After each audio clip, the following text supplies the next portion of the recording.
चुनाव से पहले भाजपा के पास मंच तो था, लेकिन लोग उस पर जो है बैठने के लिए मतलब कमी पड़ रही थी, जगह की कमी पड़ रही थी, लोग इतने ज़्यादा थे।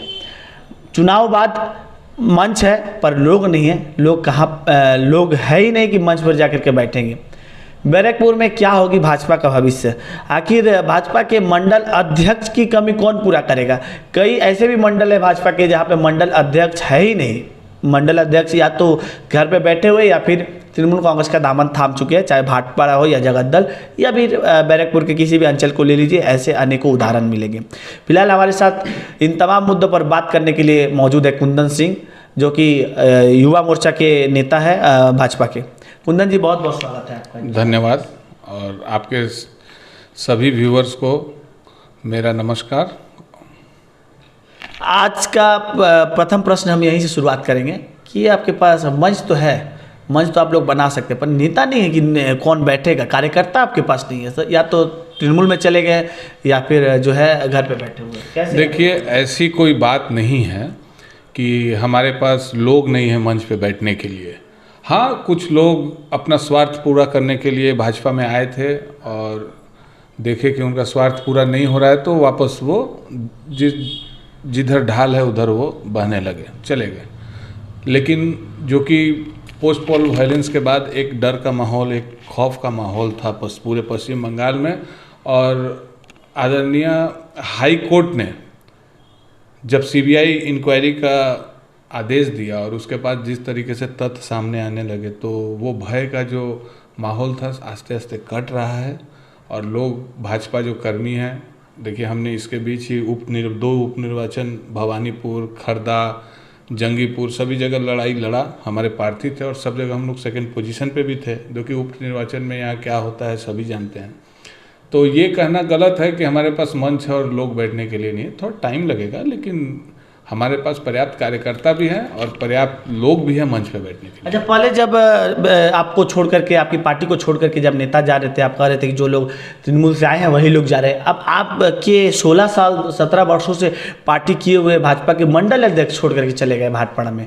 जी, जो मंडल अध्यक्ष गए हैं, निश्चय ही उनको डराया गया हो, उनको भय दिखाया गया हो। बोले स्वेच्छा से गए हम लोग। खैर, वो तो कैमरा के सामने बोलेंगे ही। कोई कैमरा के सामने बोलेगा कि मैं स्वेच्छा से गया हूँ? उनके अंदर अकेले बैठ के कभी बात कीजिए, आपको सच्चाई खुद नजर आएगी। और ठीक है, वो चले गए हैं तो इसका मतलब ये नहीं है कि हमारा मंडल अध्यक्ष फिर नहीं होगा। फिर जरूर मंडल अध्यक्ष हमारा तैयार होगा। पार्टी इस पर विचार कर रही है और आगे इस पर जरूर मंथन होगी और मंडल अध्यक्ष वापस हमारा बनाए जाएंगे और फिर पार्टी आगे का कार्यक्रम तय करेगी। अच्छा, एक सीधा सवाल आपसे, बीजेपी टीएमसी का रिश्ता क्या है? देखिए, बीजेपी टीएमसी का रिश्ता है, हमारी माने प्रधान विरोधी तृणमूल कांग्रेस है अभी, और इससे ज़्यादा और कुछ बोल नहीं सकता मैं। हमारी लड़ाई तृणमूल कांग्रेस से है और भाजपा अपने राष्ट्रवादी विचारधारा पे आगे बढ़ रही है, जिसका तृणमूल कांग्रेस विरोध कर रही है। तो हमारे संग उस तृणमूल का कोई रिश्ता नहीं है हमारी पार्टी के साथ। हम लोग यहाँ उस पार्टी से, उस सरकार से, तृणमूल कांग्रेस की विरोधिता कर रहे हैं और आगामी दिन सरकार में आने का हम लोग लक्ष्य को प्राप्त करेंगे। आप कहते हैं विरोधिता कर रहे हैं, दिख तो कुछ और रहा है, दिख तो रहा है कि हम साथ साथ हैं। अनेकों ऐसे उदाहरण हैं। एक तरफ जहां भारत के प्रधानमंत्री नरेंद्र मोदी ने लक्ष्य रखा था कांग्रेस मुक्त भारत, वहीं पे देखा जा रहा है कि ममता बनर्जी कहीं ना कहीं मोदी जी की समर्थन कर रही हैं। जिस इस समय जो दौरा कर रही है पूरे देश भर में, वो उससे तो कांग्रेस को नुकसान हो रहा है कहीं ना कहीं, अन्य किसी दल को नुकसान नहीं हो देखिए, रहा है। सभी पार्टियों को जो भी नेतृत्व हैं, लीडर हैं, उनको अधिकार है कि वो राष्ट्रीय स्तर पर राजनीति करें। अगर ममता बनर्जी घूम रही हैं तो वो घूम सकती हैं, लेकिन इसका परिणाम और इसका फल क्या होगा ये तो त्रिपुरा में देख ही लिया गया है कि तृणमूल कांग्रेस को जनादेश कितना मिला है।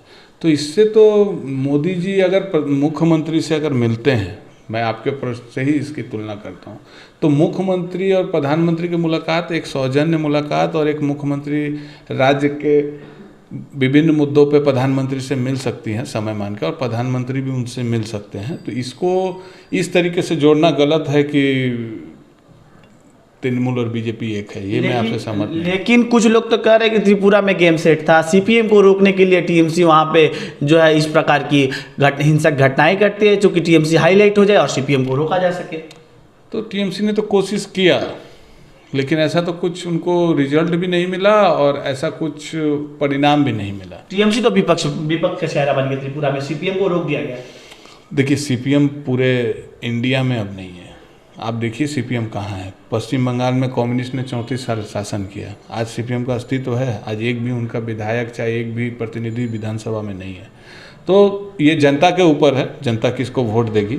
और जनता ने अगर विपक्ष अगर तृणमूल कांग्रेस को दिया है तो तृणमूल कांग्रेस है। एक बात का जवाब देंगे, 7 सितंबर को अभिषेक बनर्जी को मनी लॉन्ड्रिंग केस में ईडी बुलाती है, 8 घंटे से भी अधिक उनसे पूछताछ होती है।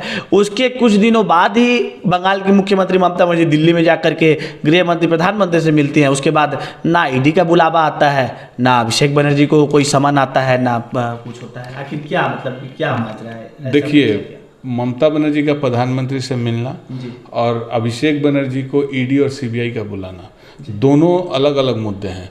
अभिषेक बनर्जी को जो ईडी ने सम्मन भेजा और जो पूछताछ किया वो कोर्ट के आदेश के अनुसार चल रहा है। ये प्रधानमंत्री और ममता बनर्जी के मिलने के आदेश से नहीं चल रहा है। और ममता बनर्जी जो मिल रही है प्रधानमंत्री से, ये राज्य का विषय है और ये मुख्यमंत्री और प्रधानमंत्री का विषय है। तो इन दोनों को अलग अलग नज़र से देखा जाए। कोर्ट जिस तरीके की उसका बेल पिटीशन और भी बहुत से बात है लीगली जो कि कोर्ट में उन्होंने प्रोड्यूस किया, तो कोर्ट जिस तरीके से इन्वेस्टिगेशन करने बोल रही है, सीबीआई ईडी उस तरीके से कर रही है। लेकिन इस चीज़ को ये देखना मेरे हिसाब से गलत है। अच्छा, क्या कुंदन सिंह, यानी कि आपको लगता है कि इस समय जितने भी केंद्रीय संस्था है, चाहे सीबीआई हो या एनआईए हो या ईडी हो, सब स्वतंत्र रूप से कार्य कर रहे हैं बिना किसी दबाव के? तो स्वतंत्र रूप से तो निश्चय काम कर रहे हैं। बताइए किसको परेशान किया है? सेंट्रल एजेंसीज जो है वो किसको परेशान कर रही है? कोई भी आदमी को परेशान ऐसा कर रही है जो कि किसी केस से जुड़े नहीं हो और उनको परेशान। अगर विपक्ष तो आरोप लगा रहा है, तो विपक्ष का काम तो यही आरोप लगाना। विपक्ष का किसान आंदोलन के पीछे किसका हाथ था, क्यों आंदोलन को किसानों को भड़काया गया, ये तो पूरा देश देखा है। किसान आंदोलन वापस क्यों लिया? बिल प्रधानमंत्री आंदोलन नहीं, प्रधानमंत्री ने खालिस्तान से जोड़ते हैं आप लोग। प्रधानमंत्री ने जब किसान बिल वापस लिया उस समय उन्होंने एक बात बोला कि शायद हमारी ही तपस्या में कोई गलती रह गई थी। जरूर किसान बिल को जो विपक्षी पार्टियां हैं वो किसानों को इस तरीके से समझाया कि किसान को आंदोलन करने के लिए मजबूर किया गया, लेकिन प्रधानमंत्री ने वही किया जो किसानों को हित में था। जब किसान चाहते थे कि बिल को वापस ले लिया जाए तो किसान ने वापस ले लिया। किसान तो 1 साल पहले से चाहते थे कि बिल को वापस ले लिया जाए, तो फिर 1 साल तक ये जो मौतें हुई किसानों की, ये जो नुकसान हुआ, कई लोगों की हत्या कर दी गई सिंधु बॉर्डर पे, कौन थे क्या थे मैं उस पर नहीं जाता हूँ। तो आखिर इन सब का भरपाई कौन करेगा, कहाँ कैसे? देखिए, सरकार जब एक बिल पास करती है तो सरकार का कोशिश रहता है कि पहले किसानों को समझाया जाए कि ये बिल उनके हित में है। समझाने के बाद अगर वो ना समझ पाए तो एक बिल को वापस लेने के लिए विचार विमर्श करके उसके बाद ही वापस लिया जा सकता है। जब सरकार ने देखा कि नहीं, किसान इसी बात पे अड़े हुए और किसानों के इस आंदोलन के पीछे पूरी विपक्ष पार्टियां उन्हें गलत तरीके से इसको चिंगारी का रूप दे रही है, क्योंकि सामने चुनाव था पंजाब वगैरह का, तो ये लोग इसका इस्तेमाल करके सरकार में आने के चाहे वोट में यूज़ करने का बात है। इसलिए प्रधानमंत्री ने देखा कि नहीं, किसानों को जो बड़गलाया जा रहा है उसको बिल को वापस लेके इनको अपने अपने घर जाने का। अच्छा, किसान बिल वापस हो गया, अब वो वैसे बोल रहे हैं कि जो है ट्रिपल तलाक की भी वापसी होनी चाहिए। महबूबती बोल रहे हैं कि जम्मू कश्मीर जो है इस समय कब्रिस्तान बना हुआ है, 370 की भी वापसी होनी चाहिए। NRCCA की मांग उठने लगी है कि NRCCA भी नहीं होने देंगे, तो फिर तो हर तरह से दबाव बनेगा सरकार के ऊपर। देखिए आगे क्या होता है। देखिए, किसान जो है अन्नदाता होता है उनके, क्योंकि वो किसान अगर खेत में हल नहीं चलाएंगे तो देश के जो जनता है वो खाना नहीं खा पाएगी। तो किसान का मैटर और NRC और ट्रिपल तलाक का मैटर टोटली दूसरा चीज़ है। तो आप मान रहे हैं कि वो बॉर्डर पे बैठे हुए किसान थे?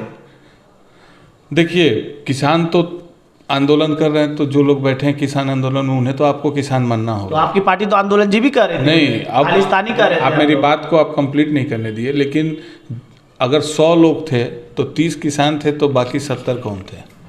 क्योंकि सरकार तो उसमें जाके, अब उसमें अगर सेंट्रल एजेंसियां अगर अपनी ताकत झोंकती, अपना अगर इंक्वायरी करती, तो लोग बोलते देश के कि किसान के ऊपर अत्याचार हो रहा है, लेकिन कुछ तो दाल में काला था, इसीलिए आज क्यों आंदोलन वापस नहीं हो रहा है। आंदोलन जब प्रधानमंत्री ने बिल वापस का अनाउंसमेंट कर दिया, उसके बाद भी आज तक अभी तक किसान को जो नेता है वो बढ़ा रहे हैं। सरकार ने सारी बातें मान ली, एमएसपी पे 5 लोगों का नाम ले लिया, बिल वापस ले लिया, अब रोज इनका एक ये बढ़ रहा है, तो निश्चय इसमें जो कुछ लोग हैं वो इसका लाभ उठाना चाह रहे हैं। तो ये तो अब दुनिया देख रही है और देश देख रहा है, इसमें मुझे बोलने की कोई जरूरत नहीं। अच्छा, ये तो रही दिल्ली की जो है किसान आंदोलन की बात। आते हैं स्थानीय मुद्दे पे, बैरकपुर आ जाते हैं हम। बैरकपुर भी नहीं, भाटपाड़ा आ जाते हैं। बैरकपुर के सांसद अर्जुन सिंह के घर के पास बमबाजी होती है और हम सभी को पता है नेशनल इन्वेस्टिगेशन एजेंसी NIA किसी बड़ी घटनाक्रम की जांच करती है, चाहे खागरागढ़ विस्फोट कांड हो या पुलवामा का अटैक हो। अब क्या एक सांसद के घर के पास या आसपास की गली में कहीं बमबाजी होता है तो क्या NIA जांच करेगी अब उसकी? देखिए, एक बात सुनिए, जगद्दल जो मेघना मोड़ पे जो मजदूर भवन है सांसद का घर, 2 साल में कम से कम 20 बार उनके घर पे बम चल चुका है मेरी जानकारी में और घर के आसपास में। तो जब राज्य सरकार या राज्य सरकार की जो पुलिस होती है, जब वो सही तरीके से इसका इन्वेस्टिगेशन नहीं कर पाती है, सही लोगों को नहीं पकड़ती है कि ये लोग बम चला रहे हैं, ये लोग आर्म्स एंड एम्यूनेशन कलेक्ट कर रहे हैं एक जगह, तो अल्टीमेटली बार बार घटना करने के बाद एक VIP जिसका जेट कैटेगरी सुरक्षा है, तो केंद्र सरकार को या गृह मंत्री को ये पूर्ण अधिकार है कि इस केस को विशेष नज़र से देखा जाए, क्योंकि उनके दरवाजे पे बम चला था।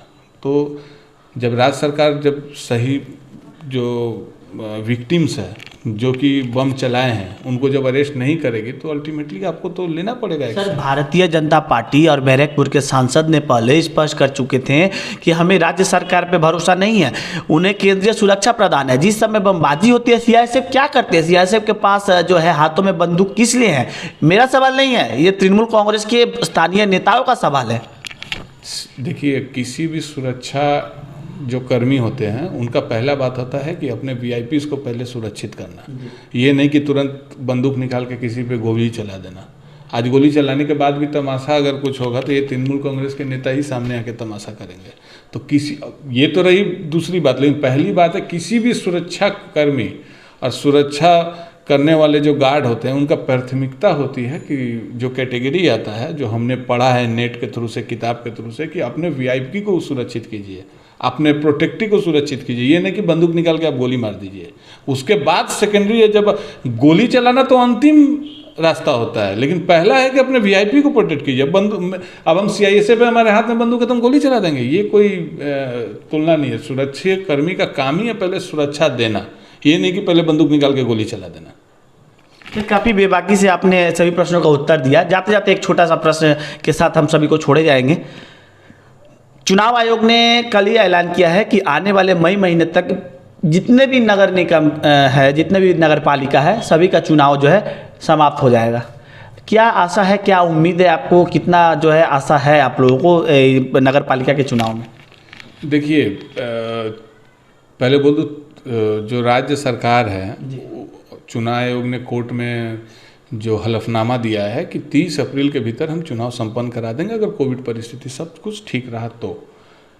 अब रही बात कि चुनाव में होगा क्या। चुनाव में होगा यही कि अगर फ्रेश एंड फेयर चुनाव होना दिख नहीं रहा है, जिस तरीके की क्रिमिनल एक्टिविटियाँ, जिस तरीके के एंटी सोशल पूरे पार्टी पे हावी हो रहे हैं, तो अभी फ्रेश चुनाव होना बहुत मुश्किल है। अगर फ्रेश चुनाव, अगर फ्री एंड फेयर इलेक्शन हुआ तो भारतीय जनता पार्टी एकदम जीत हासिल करेगी और हर वार्ड में हम लोग प्रार्थी देंगे। प्रत्याशी दे पाएंगे हर वार्ड में? एकदम जरूर देंगे, तैयार है। हम भी अपना प्रत्याशी लिस्ट तभी प्रकाश करेगी हमारी पार्टी जब इलेक्शन डिक्लेयर होगा। पहले हम लोग ये सब चीज़ में अभी ज़्यादा नहीं जाना चाहते, लेकिन चुनाव डिक्लेयर हो तो प्रार्थी लिस्ट तालिका। मतलब आप आश्वस्त है कि आप हर एक वार्ड में प्रत्याशी दे पाएंगे? जरूर, 100% प्रार्थी जरूर रहेगा।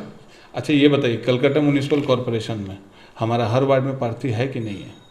जी, वहाँ है ना, तो फिर यहाँ नहीं होगा, इसका क्या है, जरूर होगा, चिंता मत कीजिए। बहुत बहुत धन्यवाद अपना समय देने के लिए। धन्यवाद। इस समय आप सुन रहे थे कुंदन सिंह को, युवा मोर्चा के राज्य कमेटी के सदस्य हैं और भाजपा नेता है, गारुलिया में निवास करते हैं। फिलहाल इन सारी मुद्दों के साथ मैं आप सभी को छोड़े जाता हूं। बने रहिए और देखते रहिए हिंदुस्तान न्यूज़ एक्स। धन्यवाद।